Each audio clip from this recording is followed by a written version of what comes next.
Welcome back to the Fight Night Daily Podcast. We're in Poland, Wrocław.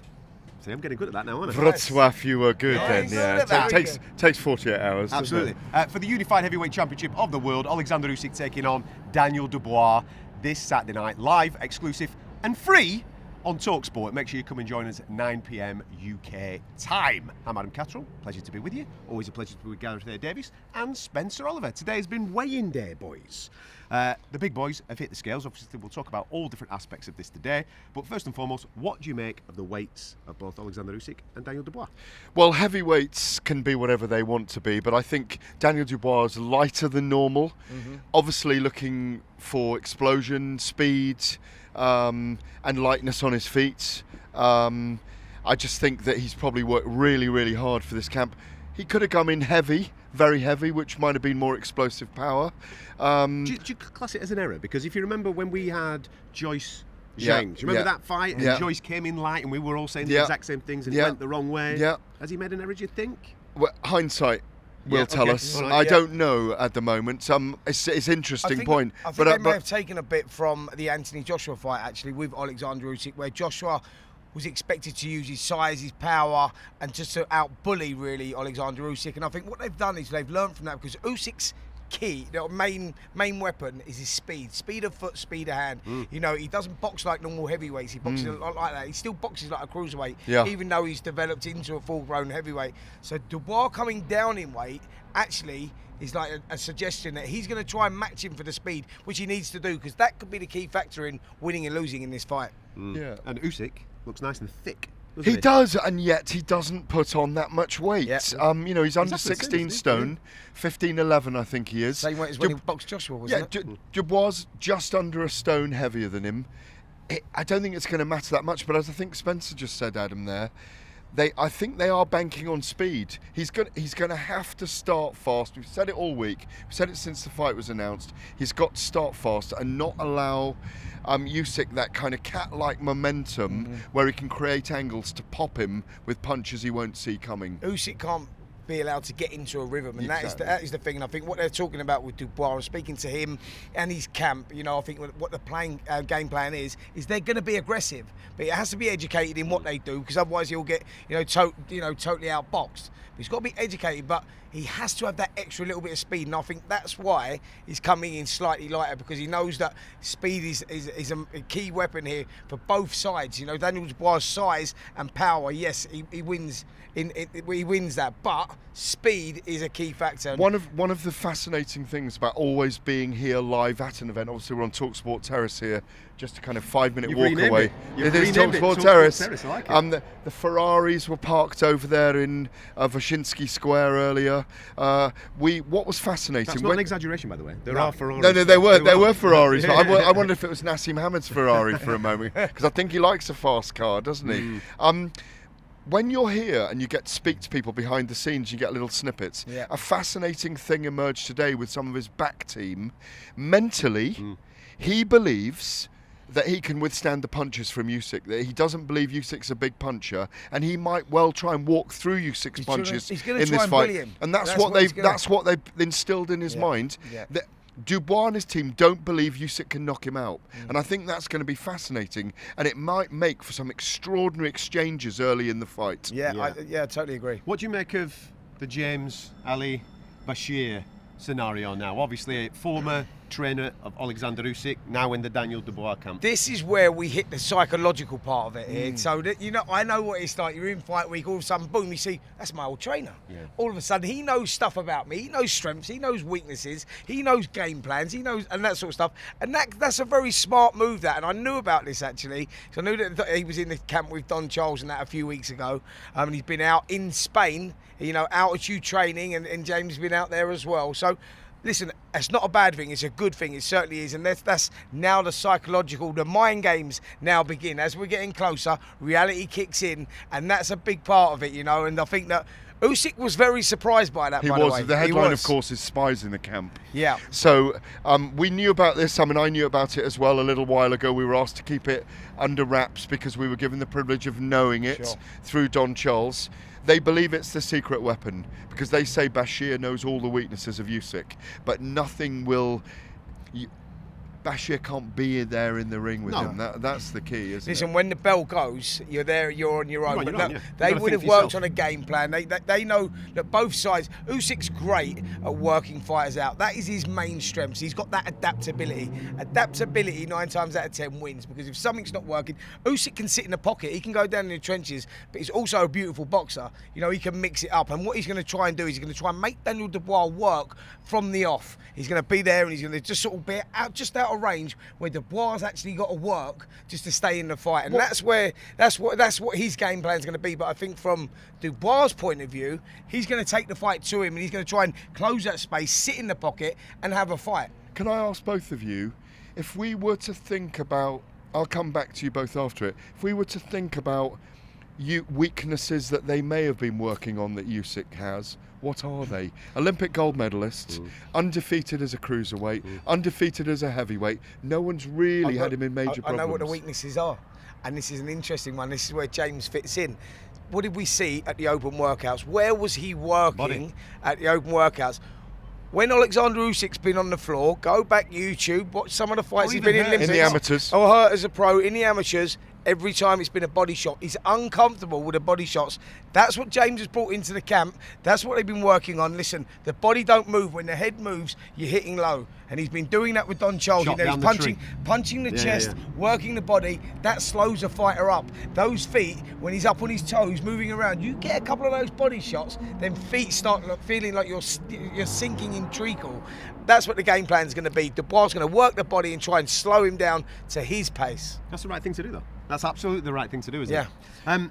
Magnitude of what is in front of Daniel Dubois. Let's go there, shall we? I'm going to ask you this in twofold. The first one, I want you to talk about it from just purely a heavyweight point of view. How big of a victory would this be in the history of heavyweight boxing for Daniel Dubois? Well, as big as Buster Douglas beating Mike Tyson, as big as Hasim Rahman, and I forget the other guy that beat Lennox Lewis, Oliver McCall, obviously both avenged by Lennox Lewis, as big as Andy Ruiz at short notice shocking Anthony Joshua.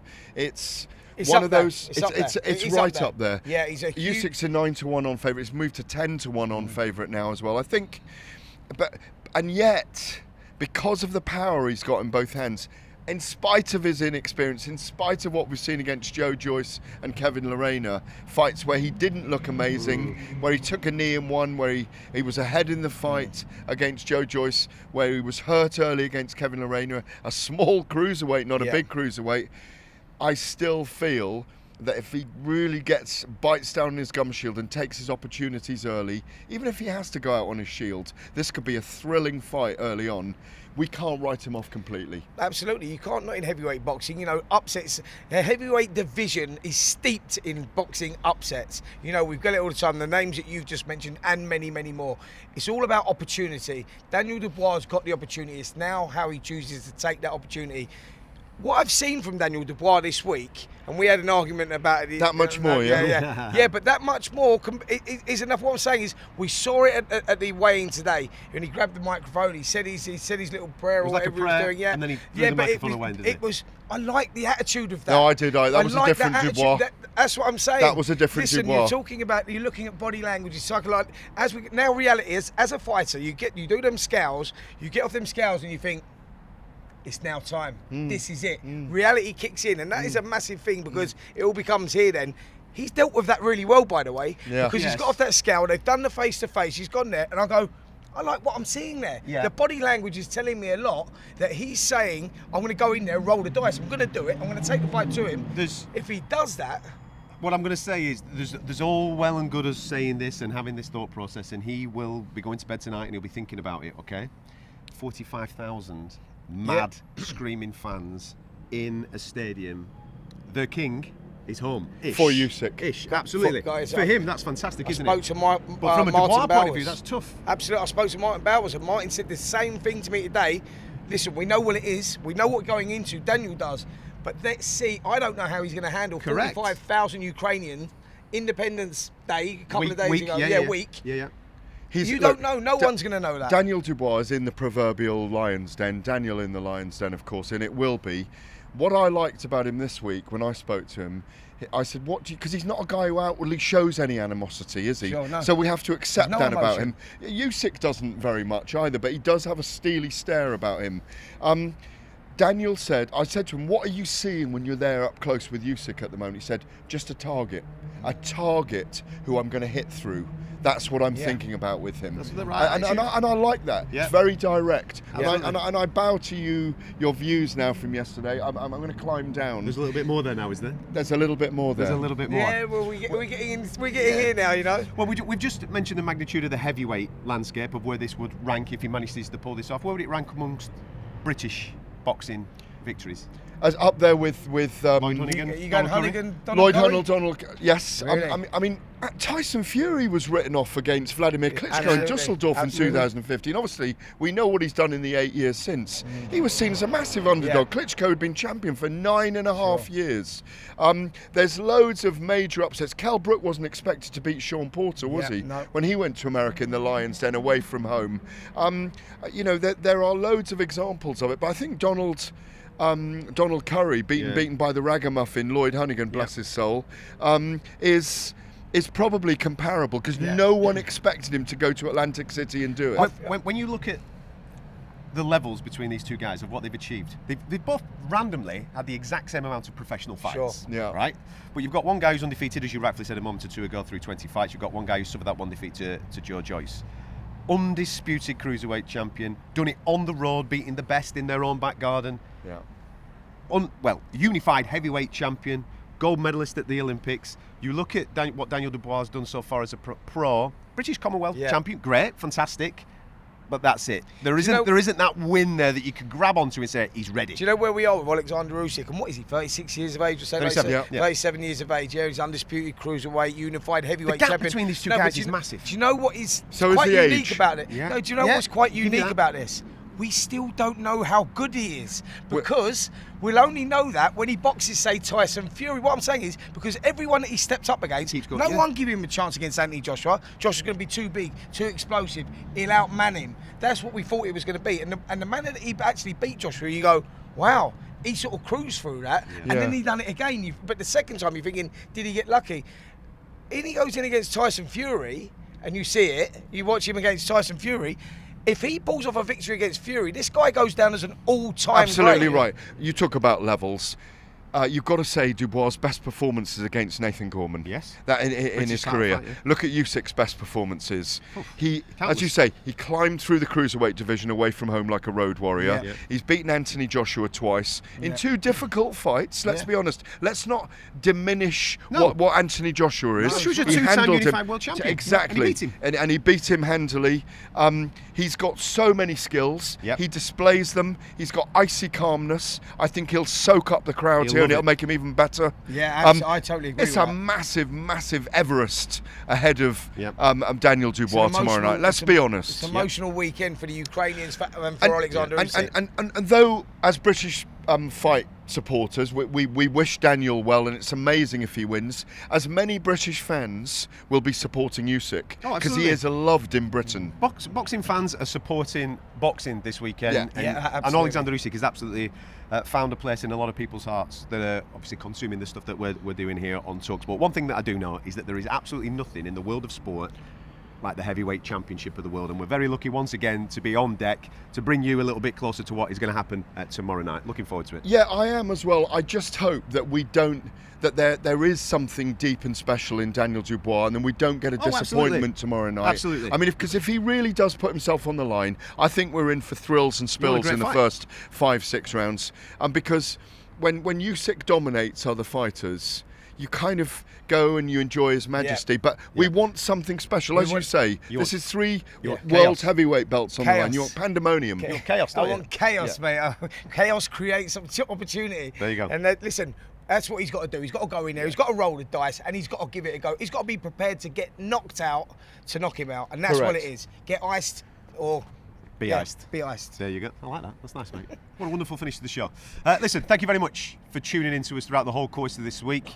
Make sure you tune in to us at 9 p.m, live, exclusive and free on talkSPORT, as we're going to bring you the unified heavyweight championship of the world between the reigning champion, Alexander Usyk, and the guy that hopes to topple the king here in Poland, Daniel Dubois. We'll catch you then.